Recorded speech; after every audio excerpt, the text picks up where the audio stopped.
दे धडक बेधडक आपल्या परिसरातील ताज्या घडामोडी, घटना, समस्या, विविध क्षेत्रातील सर्वदूर बातम्या पाहण्यासाठी लोकशक्ती लाईव्ह न्यूज चॅनलला सबस्क्राईब करा आणि नोटिफिकेशन मिळवण्यासाठी बेल आयकॉनला प्रेस करा। रत्नागिरीतून कुंभमेळ्याला गेलेल्या भाविकांच्या गाडीचा पहाटे झालेल्या भीषण अपघातात 3 जणांचा दुर्दैवी मृत्यू झाला असून एकाची प्रकृती गंभीर आहे। तसेच या अपघातात आणखी 3 जण जखमी झाले आहेत। या हादरवून सोडणाऱ्या अपघातात मंगलमूर्ती प्रतिष्ठानाचे माजी सरचिटणीस निवृत्त प्राचार्य प्रताप सावंत देसाई, वाहन चालक भगवान झगडे व अक्षय निकम यांचा दुर्दैवी मृत्यू झालाय। हा अपघात नाशिक जिल्ह्यातील सिन्नर जवळ पहाटे 4 वाजता झालाय। हा अपघात इतका भीषण होता की या इनोवा गाडीचा चक्काचूर झाल्याचे पाहायला मिळत आहे। या भीषण अपघाताचे नेमके कारण अद्याप कळू शकले नाही। मात्र सर्व भाविक कुंभमेळ्यातील शाही स्नान सोहळ्यानंतर इनोवा गाडीने रत्नागिरीला परत येत होते।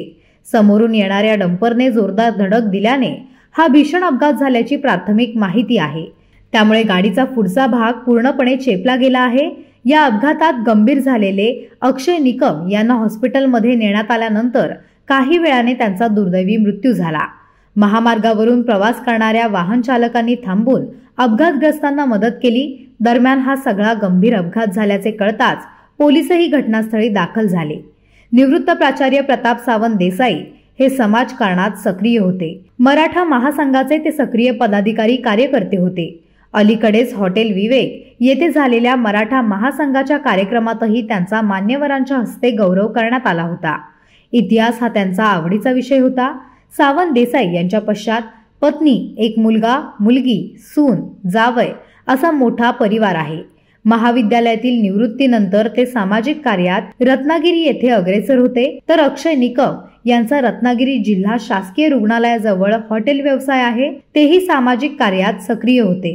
तर भगवान उर्फ बाबू झगडे हा चालक रत्नागिरी येथे सुप्रसिद्ध होता। चालक बाबू झगडे याच्या पश्चात पत्नी, मुलं असा परिवार आहे।